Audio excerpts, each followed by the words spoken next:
Well, hello, everybody. Welcome to In the Beginning, a Bible story for the girlies with me, Avela Fongota. And guys, this is just a podcast where we're going to talk about the different stories in the Bible in hopes of motivating each other to get into the word for ourselves.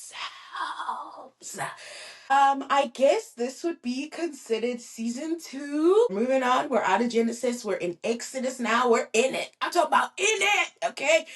I'm so excited to talk about Exodus. And we're jumping right into the thick of it. Okay, so you guys know when I was talking about Genesis, I mentioned a dude named Moses and I mentioned a people called the Israelites. Well, guys, we are going to meet these so called Israelites. This is technically their origin story. So, this is where we start. And I'm going to give you guys a little bit of a disclaimer when it comes to the Israelites. Okay, it's very easy to get into this mindset where you really want to judge these guys. Because I'll be real, it's going to get um it's going to get hard for us to stay on their side. It feels harder than it should be to relate to them sometimes. They make a lot of mistakes. But I want to encourage you to not let yourself fall into that trap, because the reality is, especially when it comes to the Israelites, I forget what the specific term is, but there's going to be times, for example, when Moses will be talking to the kids of these Israelites that we're about to meet, right? He'll be talking to the kids of the Israelite and saying, when you guys messed up, even though they didn't mess up, right? They're the kids. They weren't there when the mess up happened.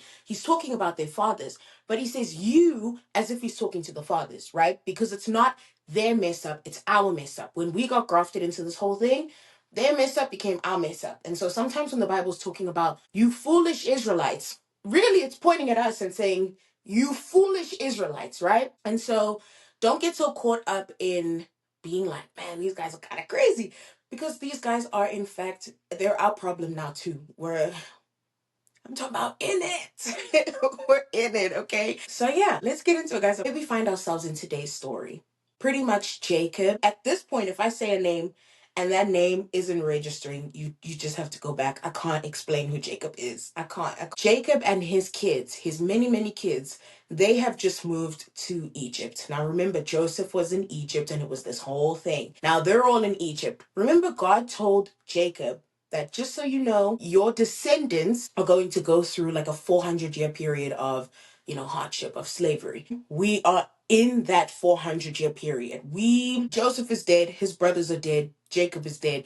That generation has been dead for a couple generations now. If I were to use my math, I would guess we're in like year 300, if not 300 and something. Do you know what I mean? We're somewhere at the end of the 200s to the 300s of this 400-year slave period. So that's where we are right now.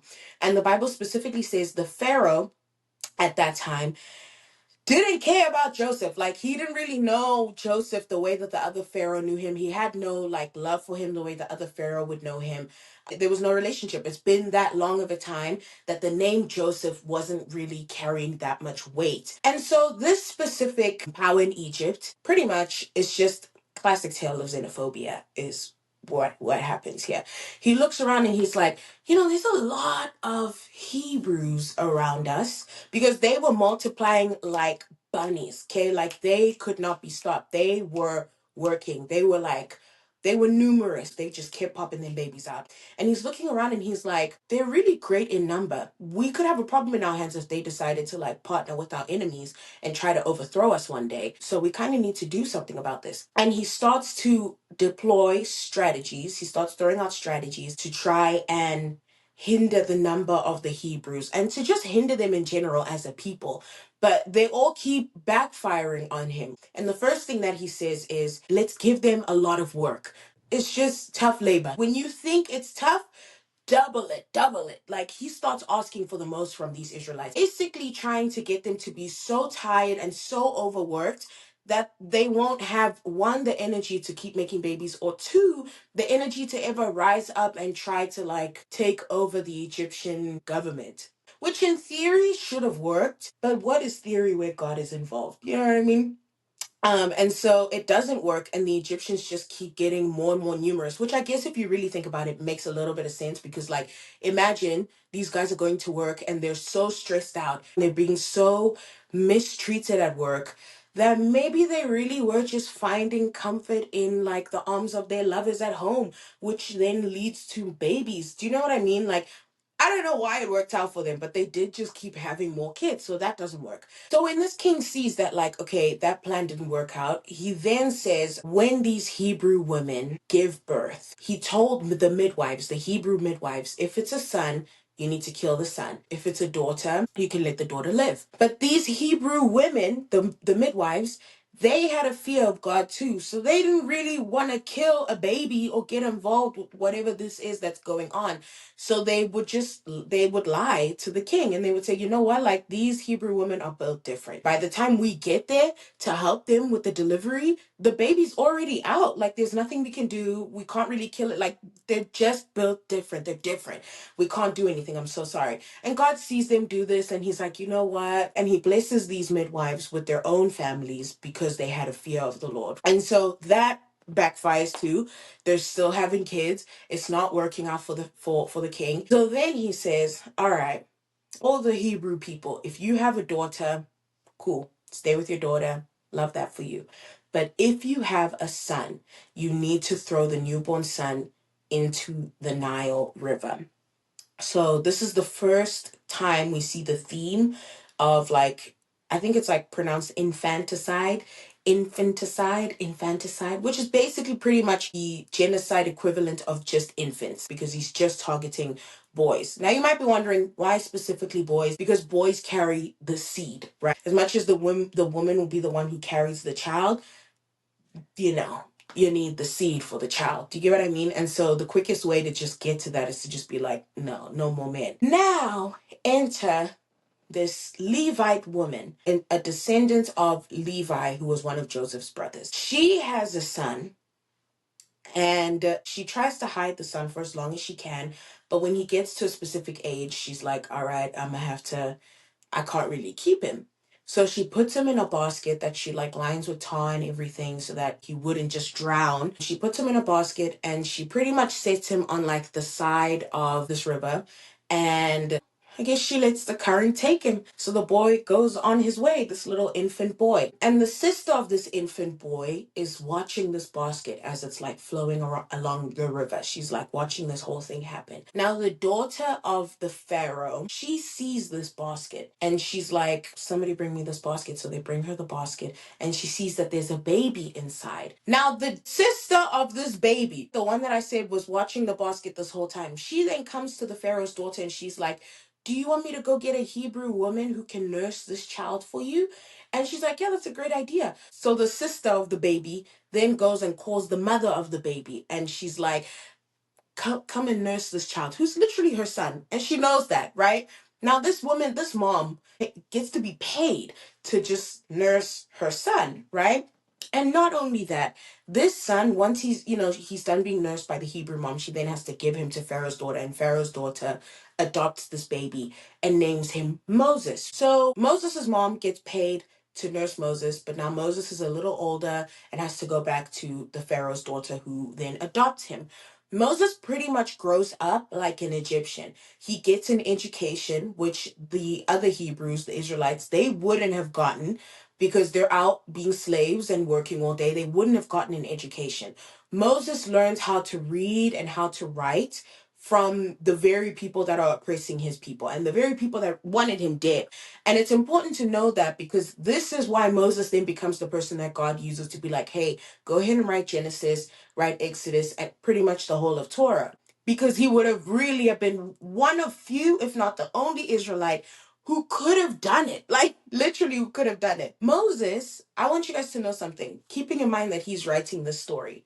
He has this really interesting way of like when he messes up, he really doesn't give us a lot of context. I don't know why I have to guess what Moses was thinking. You wrote it. You could have told me what you were thinking, Moses. Anyway, so let me. This is years later now. Moses is not a baby anymore. He's maybe in his 30s, like late 30s or early 30s. This is where he's a grown dude now. And he looks out at his people. Moses, who told him that those were his people? You know, I guess maybe he would have looked like them. I just want to know a lot of things. And I just think he could have given us a little more information to help us understand why things escalated the way that they escalated. So anyway, Moses is looking out at his people and how harshly they're being treated by the Egyptians.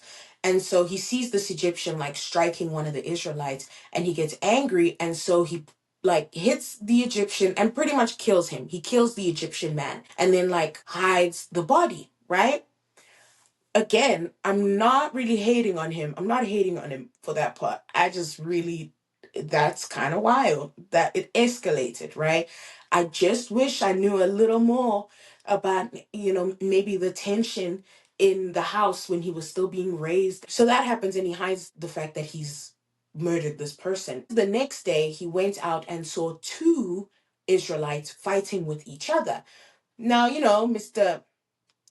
Peaceful goes outside and he's trying to like break up this fight, to be like, why are you guys fighting against each other? Like, why would you do this? And one of the guys says, who made you our ruler? Okay, are you gonna kill me like you killed that Egyptian? Yikes. Like, biggest yikes. And so Moses gets afraid because he's like, dang, okay, so people know what I did and people are calling me a murderer. He doesn't feel safe in this environment anymore. So he takes his murderous self on the run. He ends up in the land of Midian. Now, the priest of Midian had like 7 daughters who went out to go like, water their flock. And they run into some trouble with like a bunch of other shepherds that are trying to like drive them away.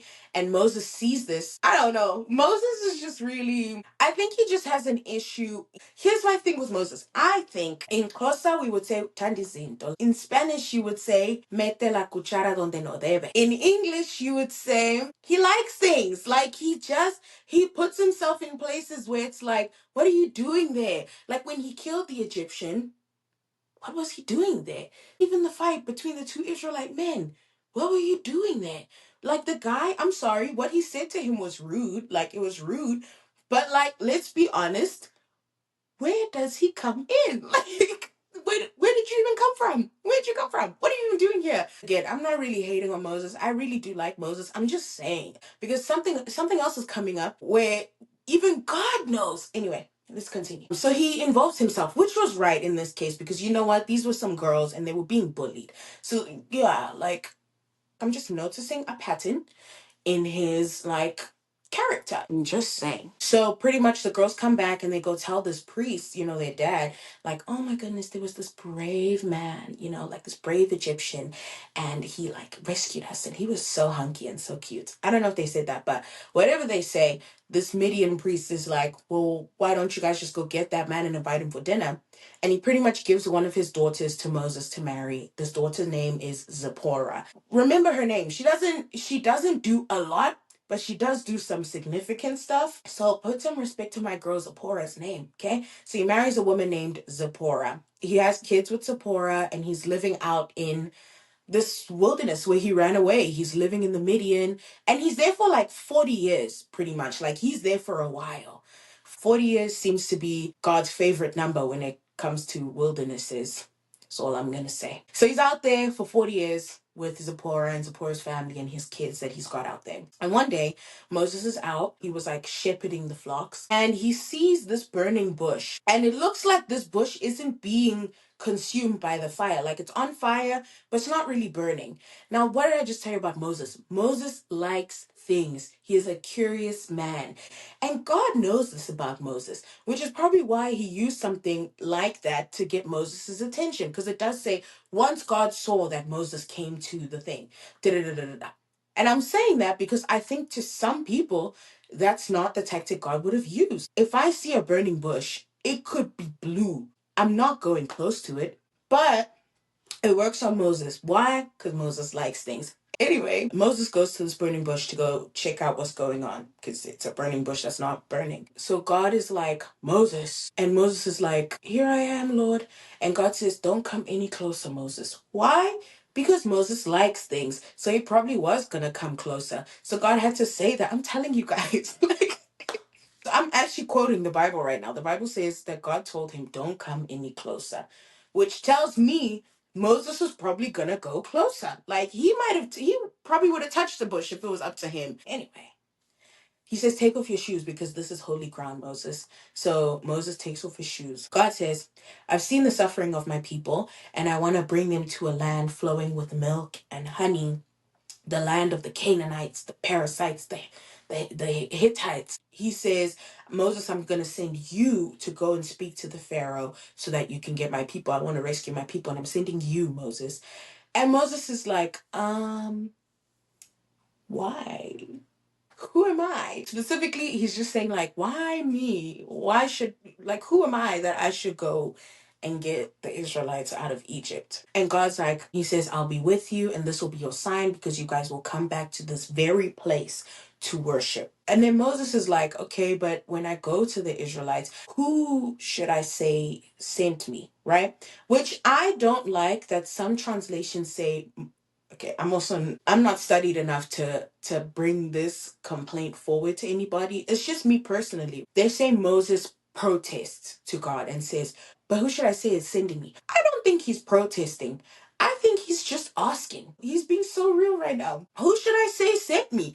Like, these are real questions, because here's the other thing that you guys need to remember. He left because they think he's a murderer. Like, be real. If you were an Israelite and this dude who your parents told you murdered a guy once, he's talking about God sent me. Da-da-da-da-da-da.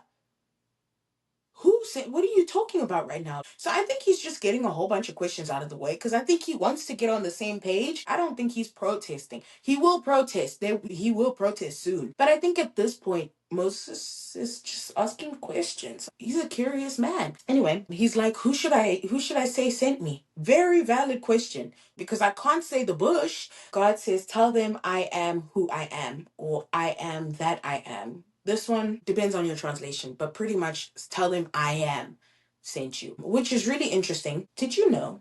Let's just pause the story really quick. Did you know? This is where we hear the name Yahweh for the first time in the Bible. There's so many debated pronunciations of Yahweh. It's like Yad-Hey, Wah-Hey, then there's Yahweh. Like there's debate around it. And the reason there's debate around it is because for a very long time, like the Hebrews, Israelites, Jewish people had considered the name that God reveals in this time to be so sacred that they didn't want to say it. They just didn't want to say it. So most times in scripture, when you see the Lord and it's capitalized, it's because they wanted to say Yahweh, but they didn't want to say Yahweh. Do you get what I mean? Because they just didn't like the fear of the Lord and the reverence of the Lord was just that great. And I love studying like stuff like that. For example, when we get to the New Testament, we're going to meet a group of people called the Essenes. And the Essenes, to me, I picture them to be a little cuckoo for Cocoa Puffs. Okay, like they're a little woo. They were like living in the wilderness and living in caves and eating locusts and dressed in like animal skins. And I love them. Like, don't get me wrong. I think they were cuckoo in a genius way. Like, you know how there's like an artist who makes great music and you listen to them speak and you're like, wow, like your neurons are having a fun time up there. Do you get what I mean? But it's beautiful because what you bring to the world is beautiful. I'm trying not to say crazy, but they were just a little crazy. But they were crazy, and they were right, because they were based on Isaiah 40, which is talking about make way for the Lord in the wilderness, which is why they were out in the wilderness and up in caves, and like they were making way for the Lord. And the Lord does show up in the wilderness because Jesus then shows up to get baptized. And who baptizes him? John the Baptist. What was John? An Essene. Do you get what I mean? So they were crazy and they were right. If you're gonna be crazy, I recommend that version of crazy. Be crazy and right. But where was I going with this? Oh, the Essenes. They would have been the group of people that were in charge of copying Torah. They devoted their lives to writing and rewriting scripture. Basically, when they were rewriting scripture, every time they got to like God, like the name of God or any one of God's names, they would get up and they would go wash themselves in, like, I don't know, lake or a river. They would go cleanse themselves and then come back before they could speak the name or write the name. Pretty much they would get up and go cleanse themselves. So there's this like reverence, and I love studying because I think we do just live in a world now where, we're not, I don't want to say we don't have reverence, but we are like so disconnected sometimes that we lack that understanding of reverence. And so it's really cool to see sometimes how things started, because I think it also helps us get revelation of like how deep it is, because we just are so far removed just historically. It's not our fault. My point was, there's debate around how to say the name that God reveals. There's no debate about the name. There's debate about how to pronounce the name because people did not pronounce it. I just wanted to share that fact. So let's resume the story. Thank you for entertaining me, guys. That was so fun. So he says, tell them I am who I am, Saint. And he tells him, once you've said this to them, you're then going to go to Pharaoh and you're going to tell Pharaoh all of this. Pharaoh will not let you go. So now if I'm Moses, I'm listening to this and I'm going, okay, so you want me to do this thing, but you're already telling me that this thing that I'm going to do, it's not going to work. But okay, this is what I'm thinking in my head. What do you mean he's not going to let me go? Where are you sending me? God says, Pharaoh's not going to let you go, but I'm going to stretch out my mighty hand and he will, and he will. Okay, he's going to stretch out his mighty hand. Basically, he's going to go tit for tat with the Pharaoh until Pharaoh lets them go. So then Moses is like, yeah, I don't think they're going to believe me though, because again, I'm still tracking with him. He left a murderer. Put yourself in everybody's shoes in this scenario. I think he raises a good point. And he's saying, I don't think they're going to believe me, God. I think God agrees with him to say, yeah, they probably won't. So God says to him, okay, that staff in your hand, throw it to the ground. And he does. He throws it to the ground and it becomes a snake. Then he says, pick it up by its tail. Picks it up by its tail and turns into a staff again. Period. Okay, that's a good one. Then he says, your hand, put your hand in your pocket. Puts his hand in his pocket, takes it out, and it's leprous. It's like white as snow. It's diseased. He says, put it back in your pocket. Puts it back in. Takes it out, restored. The hand is back to normal. So I feel like even in that situation, I think God is agreeing that they might not believe you. So I'm going to show you what you will do to them to let them believe you. You get what I mean? Moses is not out of his mind at this point. Then Moses is like, okay, but also God, like, I'm not really good with speaking. I've got a bit of a stutter. I've got like a speech impediment.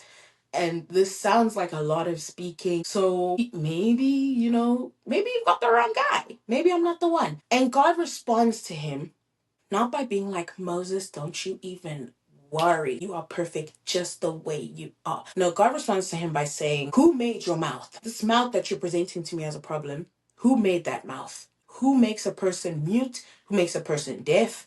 Who's God? And Moses is just like, please get somebody else to do it. Like, I found Moses to be really relatable. I just really did. God doesn't respond to Moses's insecurity, being his speech impediment, by making Moses feel good, but rather he tells Moses that he's God. Sometimes, this has been my experience. I feel like people will give you churchy advice that really, it doesn't feel like it helps. I didn't know until recently that the reason that advice never helped me was because I was missing revelation behind the advice. It's not that I didn't know God is God, but there's a revelation of knowing that God is God. There were many lessons that led up to me understanding it, but I'll give you the one that best helped me. I'm going to give you guys the analogy. If you want to be a wealthy person, a lot of the time we assume that wealth means that I have a lot of money. But the truth is, wealth can also just be who you are connected to. One of my friends, his family owns a boat, and we talk about it all the time that we're actually going to go this summer and get on the boat. I don't own a boat. I don't. But if I want to get on a boat in the next month, I have a means to get on a boat. Factually, I'm telling you. I don't own a boat, but there is a boat that I will get on. When we talk churchy and we say things like, I lack nothing because I have God, the revelation behind that is that I lack nothing because I'm friends with someone who technically has everything at his fingertips. And so if I want to get on a boat, I'll get on a boat. The important thing here isn't that God is saying to Moses, hey, like, I'm God, so just you'll be fine. What he says to him, I'm God and I will teach you. I will tell you what to say, which means he doesn't offer him this like, don't worry, I'm God, so just be okay with that. He actually offers him relationship. He offers him that phone call to say, oh, you need a boat? Come and use my boat. Do you get what I mean? He offers him relationship to contest this insecurity. And so how do I say this? I'll give you an example. My friend Jenny, and I'll say her name so that you guys know I'm not lying. We know that God told her she needs to go back to school for, there's like this specific vision that she has, and we knew she had to go back to school. The problem was she had no money to go back to school. I've lived through seasons in my life where I watched God bring money out of nowhere to cover something that he said was going to happen. And so I told her, girl, if God told you to go back to school, you just enroll. The rest will make sense when it makes sense. And sure enough, God brought her a random check to cover just the amount of, I think it was tuition. I forgot what payment it was that she needed to make that she was really stressed about. I'm not even kidding. Her name is Jeanette. I'm going to get her to come and comment on this just so you guys know, like, this is real. A lot of the time, when it comes to partnering with God about things, you will most likely feel like you lack. But it's not about you. It's not your money that makes you wealthy. It's not your ability that makes you wealthy. It's the person that you know. It's the Jesus that you know. It's the God that you know that fills in the gap. I'm not enough because I'm enough. I'm enough because I'm in a relationship with somebody who is more than enough. Like, I can do whatever God calls me to do, not because of what I have. Lord knows, not because of what I have, but because I'm in relationship with someone who says, oh, do that, and I'll fill in the blank. Because here's the important thing. I'm gonna take it back to the boat. The friend of mine whose family has a boat, if I'm not in good relationship with him, then I actually don't have access to a boat, because it would come out of left field for him if I called to talk about, can I borrow your boat? Heck no. No, you cannot borrow my boat. So the important thing in this analogy is not that God is saying, I'm God. Without the part where God says, I will teach you. Without God saying, I'm offering you relationship. Like that's the revelation that changes. I don't show up in spaces confident because of me. I show up confident because I know someone's got my back. I really don't know if I articulated that well. But if I didn't, I don't know. Um, anyway, poor Moses. This is still a really hard situation for him. Hence, he responds by saying, like, please just send somebody else. I don't know why we're doing this. So God pretty much tells him, you know what? Aaron's on his way. His brother-in-law is on his way to meet you. You will partner with Aaron pretty much. God will speak to Moses, and Moses will speak to Aaron, and Aaron will pretty much be Moses's like mouth, because Moses, he doesn't have the revelation that you and I have. So Moses goes back to his father-in-law to tell him, like, hey, I think I need to go back to Egypt. I'm going to take my wife and my kids with me. And God does tell Moses too that all the men that wanted to kill you, they're dead. So you don't really have to like stress about that much. They went on their way. They were heading back to Egypt, and they set up camp overnight. And out of the blue, it says God came in the night because he wanted to kill Moses.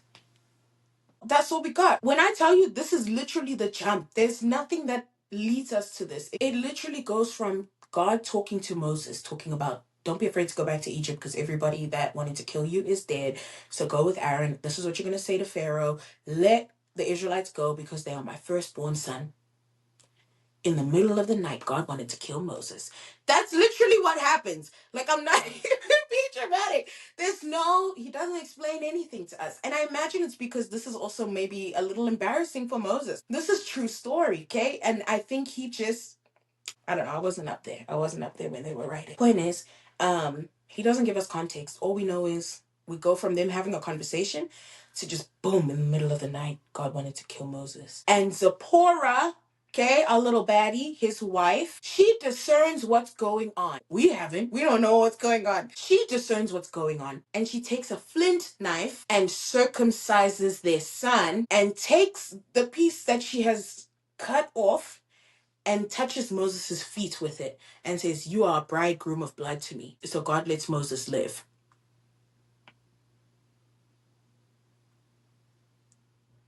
That confusion that you just felt, that's exactly how I felt when I read that. So let's talk about it. First of all, shout out to our baddie Zipporah, who without her, Moses would be dead. Shout out to all the women in Moses' life. Okay, because remember, even his sister, when he was still a baby, and the sister followed him in the river all the way to Pharaoh's daughter, and then the sister was like, let me go get a Hebrew girl for you, and then grabs the mom and gets the mom a money bag. Shout out to Pharaoh's daughter for saving a baby. Shout out to all these women in Moses' life. Anyway, back to Zipporah. I'm so sorry. It's been a topic of like debate and discussion. But generally, it's agreed upon that Zipporah was not happy.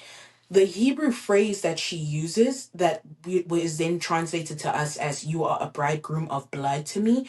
I forget what the Hebrew phrase is, so I'm going to type it in. But the Hebrew phrase that she uses to say that typically would have expressed like frustration or just like it had negative connotations. She was not happy to do this.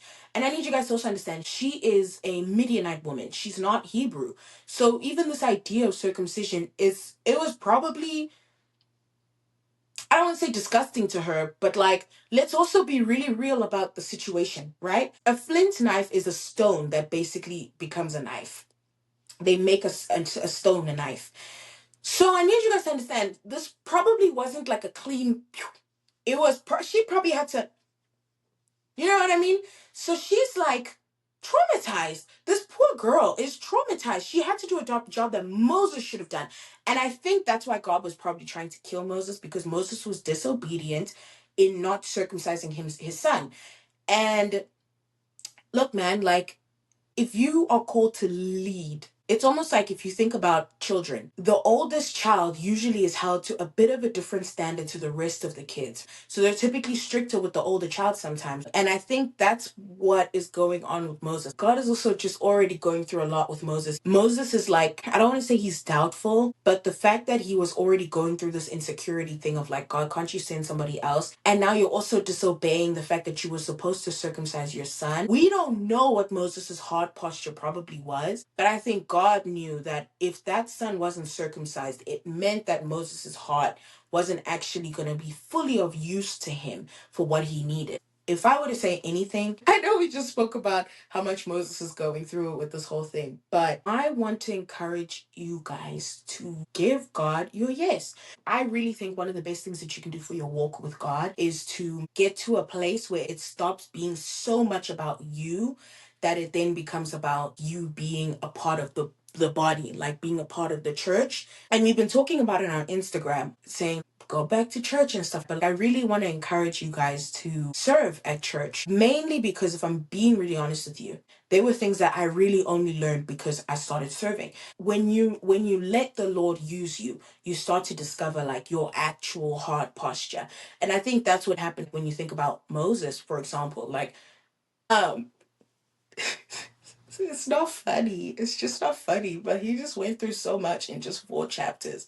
I think when you start serving, that's when, I hate to say it like this because it sounds gross, but like that's when the circumcision of the heart takes place, because we're not really required anymore as Gentiles that have been grafted in to like circumcise ourselves to be a part of this promise. That's not what we're doing, but there is a circumcision of the heart. But circumcision in and of itself is really a God thing. These guys did not live in a time where science and doctors were available to them. Only God knows how much is just enough to cut off of something to let it be a marker of his people and not something that would kill you. I'm saying that to say in service, God starts showing you things and starts cutting things off, and you just slowly start to look a little more like Jesus. You probably look most like Jesus when you are serving other people. Jesus even talks about it. Man, hold on, let me find it. Matthew 20, verse 26, he says, on the contrary, whoever wants to become great among you must be your servant, and whoever wants to be first among you must be your slave. Just as the Son of Man did not come to be served, but to serve, and to give his life as a ransom for many. And so I really like studying Moses in general, because I feel like when you start to let God use you in things and when you start to serve other people, you really start to see why Moses was as valid as he was and some of the things that he was asking. Poor guy. Poor guy. I'll give you one more verse. Romans 12. Therefore, brothers and sisters, in view of the mercies of God, I urge you to present your bodies as a living sacrifice, holy and pleasing to God. This is your true worship. And then he says towards the bottom, Romans 12, verse 1 all the way to verse 6, he talks about like if you've been given a specific like grace, like, or a gift or a talent. Like if you've been given something that you're good at, if it's prophesying, then prophesy in proportion to one's faith. If it's service, go serve. If it's teaching, go teach. If it's exhorting, go exhort. If it's giving, give generously. If it's leading, do that with diligence. If it's mercy, do that with cheerfulness. It's all over the Bible where it talks about like um serving in the body of Christ, because the body is not just you. It's never talking about just your body. The body is the body. It's the church. And so that's just my 2 cents. That's my 2 cents. When the Bible's giving you practical advice, like when it says go serve, when Jesus, especially Jesus, if Jesus himself is saying to be like the Son of Man, you should serve, then maybe we should serve.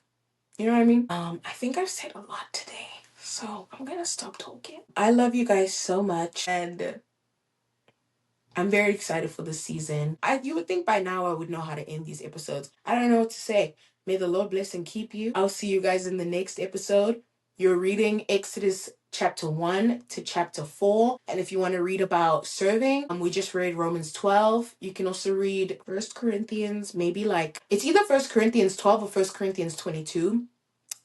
Galatians talks about it. Ephesians talks about it. We just read Matthew. We were in Matthew chapter 20. There's a whole bunch of scripture that talks about serving. So y'all have a lot of reading to do. So you better get on that. I love you guys so much. Have a great week.